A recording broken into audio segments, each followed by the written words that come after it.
Stop comparing Elon Musk to John D. Rockefeller. If you want to see real wealth, you have to leave America. You have to go to West Africa in the 14th century. Meet Mansa Musa. Historians estimate his net worth at an inflation-adjusted $400 billion. That makes him richer than Musk, Bezos, and Gates combined. But the gold is just the headline. The reality is much darker. Because before he was the Golden King, he was a tyrant. He built his fortune on a system of ruthless conquest and industrialized slavery. He lived with a secret guilt that eventually drove him to nearly bankrupt the entire Middle East in a desperate bid for forgiveness. And in doing so, he put a target on Africa's back that lasted for 500 years. This is the story of how the richest man in history lost it all. To understand the collapse, we have to go back to the rise. Musa wasn't supposed to be king. Born in 1280, he spent his early life in the shadow of his brother, Abu Bakr II. Abu Bakr wasn't interested in gold. He was obsessed with the ocean. He refused to believe the Atlantic was the end of the world. Shutterstock. In 1312, Abu Bakr did something that sounds like a suicide mission. He assembled a fleet of 2,000 ships. He loaded them with men, women, and supplies. And he sailed west into the unknown. He never came back. The throne passed to Musa by default. But while his brother looked at the sea, Musa looked at the map. He realized that the real money wasn't in exploring. It was in conquering. He launched a brutal military campaign that annexed 24 cities. He seized the strategic trading hubs of Timbuktu and Gao. Within years, his empire stretched 2,000 miles. That is roughly twice the size of modern Texas. Travelers like Ibn Battuta reported that it took 4 months just to cross his borders. But land is just dirt, unless you know how to monetize it. And this is where Musa was a genius. He didn't just conquer land, he reinvented the economy. To understand his wealth, you have to understand his system. Europe at this time was running on feudalism. In Europe, wealth was tied to land ownership. If you owned the farm, you owned the serfs. But in West Africa, the system was different. It was based on kinship groups. This wasn't about lines on a map. It was about owning the network. If you were the head of the kinship, you owned the labor of everyone in that web. You controlled their resources. You controlled their marriages. You controlled their output. Musa took this system and scaled it up to an industrial level. He didn't need to pay wages. He had absolute claim over the productivity of millions of people. And he pointed the human machinery at 3 specific resources: gold, salt, and ivory. Let's break down the portfolio. First, the gold. The Mali Empire sat on the Bambouk and Bure gold fields. Geologists estimate that during Musa's reign, these 2 fields produced 2/3 of the world's entire gold supply.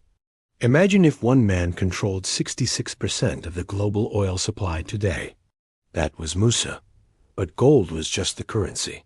The real utility was salt. In a world without refrigerators, salt was the only way to preserve meat. It was a matter of life and death.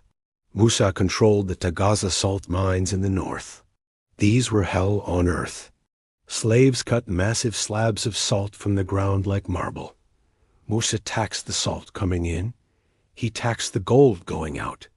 And then there was the ivory. European cathedrals were desperate for African ivory to carve religious icons. Musa had the supply. He had the elephants. And he had the hunters. He was running a vertically integrated monopoly on the 3 most valuable commodities of the medieval world. By 1320, his vaults were overflowing. He was invincible. But he wasn't happy. There is a dark rumor that haunts Musa's legacy. Oral traditions suggest that his rise to power involved a tragedy. Some accounts say he was responsible accidentally or otherwise for the death of his own mother. The guilt of this act consumed him. He had all the money in the world, but he was terrified of God's judgment. He went to his advisors and asked a simple question. How does a man with blood on his hands buy forgiveness? They gave him one answer. The Hajj. He needed to make the pilgrimage to Mecca. He needed to cross the Sahara Desert, travel to Egypt, and pray at the Kaaba. But Musa was a showman. He couldn't just walk to Mecca. He decided to turn his penance into a parade. In 1324, he assembled the caravan that would change history. 60,000 travelers. This wasn't a group. It was a moving city. Let's look at the logistics. He took 12,000 personal slaves. But he didn't dress them in rags. He dressed them in Persian silk and brocade. Why? Because they were walking billboards. 500 heralds marched in front of him. Each one carried a gold staff weighing exactly 4 pounds. That's 2,000 pounds of gold just for the walking sticks. Behind them came the baggage train, 80 camels.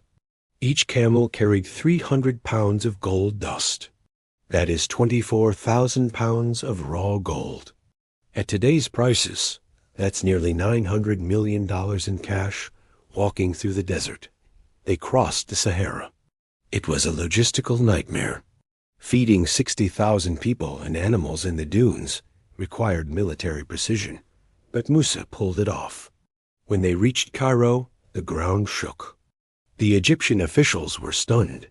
One described it saying, "This caravan competes in glory with the African sun."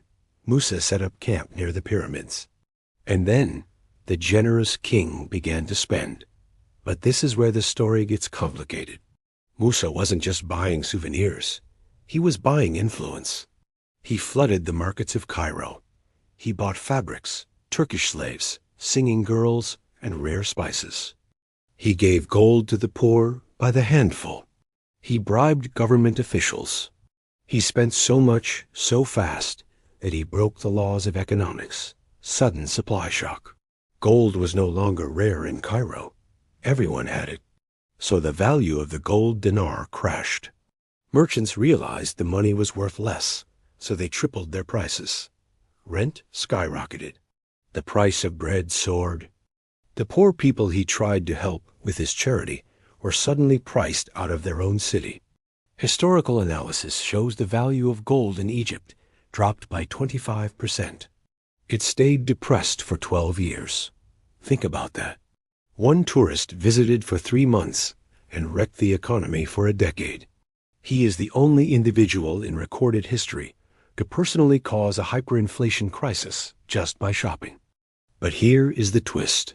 By the time Musa left Cairo to head for Mecca, he had a problem. He was broke. He had spent the 24,000 pounds of gold. He had spent the staffs. To finance the trip home, the richest man in the world had to take out a loan. He borrowed money from Cairo lenders at predatory interest rates. It was humiliating, but the journey continued. He reached Medina. He prayed at the Prophet's mosque. He met with scholars from across the Islamic world. Then he went to Mecca. He completed his rituals. He bought houses in Mecca to lodge pilgrims from Mali who had come after him. But something changed in him during this trip. He realized that gold is fleeting. He had seen his own fortune vanish in months. He realized that if he wanted a legacy, he needed something more durable than metal. He needed knowledge. Musa returned to Mali in 1325. He was technically in debt, but he brought back something more valuable than gold. He brought back headhunters.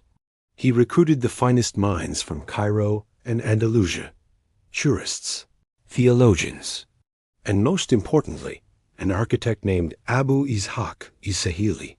Musa paid this architect 200 kilograms of gold. That's a $12 million hiring bonus. His job? To transform Timbuktu. They built the Jinwuribur Mosque using burnt bricks, a technology new to the region. It still stands today. But the real investment was the University of Sankar. Musa stocked the libraries with books he bought in Cairo. The university grew to house 25,000 students. They studied astronomy, medicine, law, and mathematics. The trade routes shifted. Merchants stopped coming just for gold. They came for books. A proverb from the time said, "Salt comes from the north, gold from the south, but the word of God and the treasures of wisdom are only to be found in Timbuktu." This was the peak. Musa had turned a mining colony into a civilization, but he made one fatal mistake. He wanted fame. Remember that gold he spent in Cairo? It didn't just cause inflation. It caused gossip. Stories of the Golden King traveled north across the Mediterranean. They reached the courts of Europe.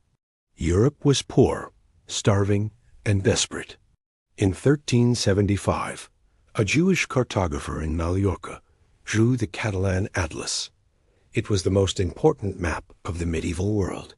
And right in the center of Africa, he drew Musa. He depicted him sitting on a throne, holding a massive gold nugget. The caption read, "So abundant is the gold in his country that he is the richest king in all the land." This map didn't inspire respect. It inspired greed. It put a target on Mali. Musa died in 1337. His son, Magan I, took the throne. But Magan didn't have the kinship leverage his father had. He couldn't hold the network together. The Mossi raiders attacked Timbuktu.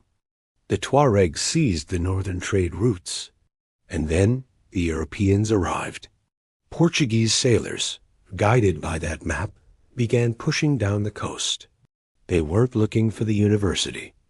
They were looking for the gold. By the 1500s, the Mali Empire had disintegrated. The Songhai Empire absorbed pieces, but the stability was gone. The Atlantic slave trade began to ramp up, replacing the gold trade. Musa's display of wealth had invited the very predators that would dismantle his continent. So was he the wealthiest man in history? By the numbers, yes, but his story is a warning. He proves that resource wealth is a trap. Easy money from the ground discourages innovation. It creates a fragile economy that collapses when the price drops or the leader dies. Musa tried to pivot to education at the end, but he ran out of time.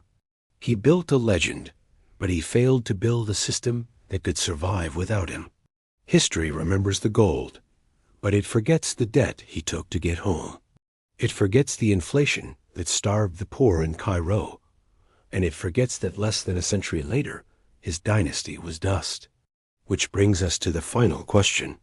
We look at billionaires today and ask, how much is enough? Musa had it all, and he risked it all for forgiveness and fame. So I want to know your take. If you were in Musa's shoes sitting on $400 billion, would you have launched the caravan to build your legend? Option A.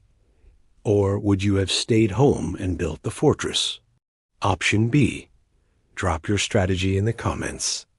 And if you want to see how a family in Europe managed to keep their wealth for 200 years without ever wearing a crown, you need to watch our deep dive on the Rothschilds next. Click right here. I'll see you there.